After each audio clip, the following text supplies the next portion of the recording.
નમસ્કાર। અત્યારે અમે વિવોક નેચરલ ફાર્મિંગમાં અભ્યાસ કરી છે અને અમારે આ પાક સંરક્ષણના વિષય દરમિયાન આ એક લો કોસ્ટથી એક પ્રકાશ પિંજર તૈયાર કરેલું છે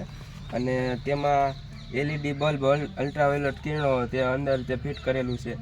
અને ત્યાં લો કોસ્ટ કિંમતે બનાવેલું છે અને આ અત્યારે થોડોક વરસાદ પડી ગયેલો છે અને મોટા ભાગે પૂનમ અને અમાસના દિવસે જે કીટક હોય તેનું આકર્ષણ વધારે હોય છે એટલે ત્યારે વધારે ઉપદ્રવ હોય છે કીટકોનો,